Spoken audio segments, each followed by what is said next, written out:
Dalam melestarikan bahasa daerah di Sumatera Selatan, Balai Bahasa Provinsi Sumatera Selatan kembali melaksanakan revitalisasi bahasa daerah RBD pada tahun 2024. Kepala Badan Pengembangan dan Pembinaan Bahasa Badan Bahasa yang diwakili Sekretaris Badan Pengembangan dan Pembinaan Bahasa, Hafiz Muksin, menyampaikan bahwa untuk menguatkan kolaborasi antara pemerintah pusat, pemerintah daerah, komunitas, dan masyarakat. Dalam diskusi kelompok terkumpul ini kita ingin memperkuat bagaimana program revitalisasi bahasa daerah yang memang menjadi program prioritas Kementerian Pendidikan, Kebudayaan Riset dan Teknologi dapat terlaksana dengan baik di Provinsi Sumatera Selatan. Jadi ada 6 bahasa daerah yang akan kita lakukan revitalisasi sebagai kelanjutan dari tahun sebelumnya agar bisa berjalan dengan baik. Apa Pak 6 bahasa daerah yang akan revitalisasi tadi? Ya, seperti tadi disebutkan ada Melayu Palembang, ada Komering, ada Lematang, kemudian Ogan, Kayu Agung, Damaran. Ya, 6 bahasa itulah yang memang menurut hasil vitalitas kami perlu dilestarikan. Dan ini sekali lagi kami sangat fokus ya dan sangat sungguh-sungguh jangan sampai bahasa daerah itu punah. Evaluasi dan pesan yang pengen disampaikan apa Pak? Ya, untuk Sumsel evaluasinya, mungkin penilaian Ya. untuk Sumsel apa Pak? Yang pertama, kami apresiasi tadi ya yang tinggi kepada pemerintah provinsi dan juga kabupaten kota yang sudah bersama-sama kita mendukung program ini.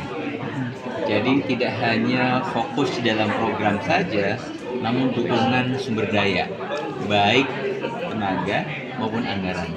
Sehingga ada 3 kabupaten, yaitu Oku Selatan, Oku Timur ya, yang sudah memprogramkan kegiatan Festival Tunas Bahasa ini di daerahnya dengan anggaran APBD.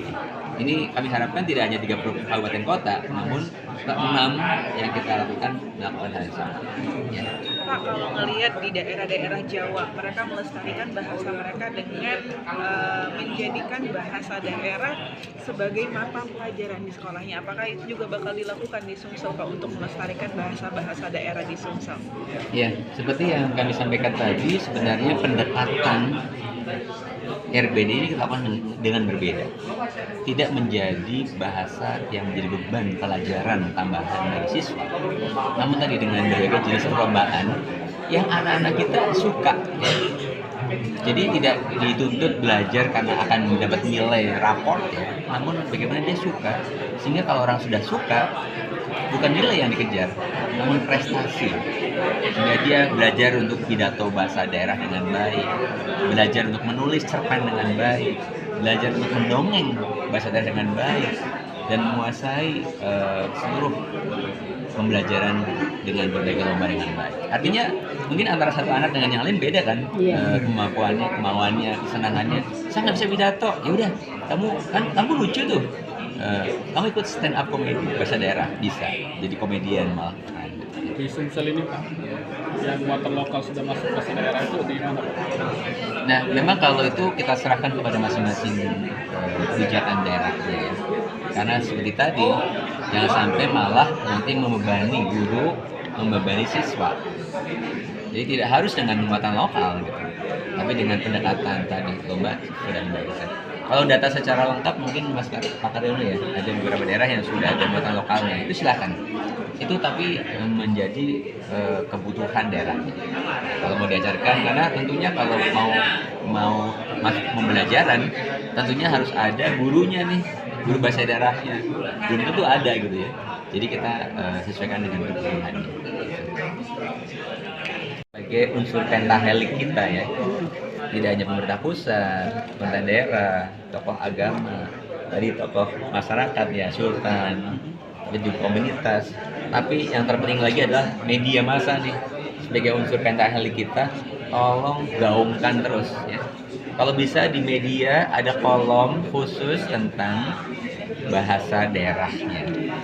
Mungkin Pak Sultan bisa nulis nih sebuah cerita pendek mengenai apa yang menjadi khasanah warisan budaya, ya, petuah dalam bahasa daerah gitu misalnya. Boleh tuh. Atau mengisi kolom-kolom rubrik-rubrik bahasa daerah. Mungkin di hari Jumat kah? Atau hari Sabtu kah?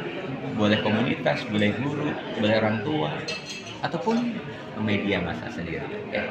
Semoga bisa memberikan inspirasi buat kita, dan nanti Pak Karyono tolong di antara media yang banyak mendukung program RBD, tolong diundang ke Jakarta, ya, kita biayai, ya. Jadi kita akan lihat nih mana media yang memberikan dukungan positif buat pelestarian bahasa daerah. Kita akan undang dalam Festival Tunas Bahasa Inggris Jakarta, ya. Dari media mana yang bagus, apakah cetak atau elektronik, ya. Luar biasa. Luar biasa.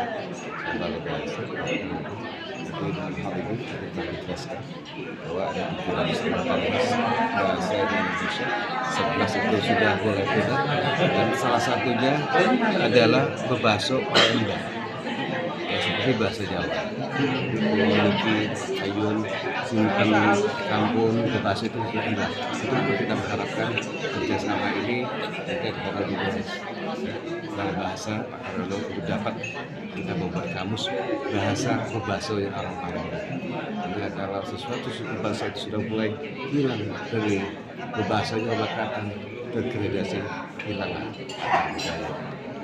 Dan itulah beberapa yang melakukan berbagai bahasa sangat luar biasa, dan mendapat membawa inspirasi kita untuk dapat mendidik generasi muda, ya, anak-anak untuk dapat berbahasa daerah dan bahasa. Kalau tadi Sultan yang disampaikan Pak Sekjen kan rencananya juga ke depan dari pusat bahasa daerah ini kan harus dilanjutkan ke sekolah-sekolah, tetap digiat-giatkan. Nah, dari Sultan sendiri untuk mendorong Kota Palembang gimana? Saya tahun 2007 itu Pak Dwi sebagai kepala dinas pada waktu Pak Serap Usman itu masih menjabat gubernur. Saya meminta itu gurunya bahwa bahasa daerah, bahasa Palembang itu masuk dalam muatan lokal. Bukan hanya itu, akan tetapi bahasa-bahasa seperti bahasa Ulu, Gagangan, segala macam itu bisa juga diajarkan di sekolah-sekolah. Ini suka dari kita. Kita iri positif sama Jawa, iri positif ya, karena ya bahasa Jawi, bahasa itu mereka bukan mengajarkan juga aksara-aksara bahasa. Itu mungkin juga bisa diterapkan di sekolah-sekolah di anak-anak.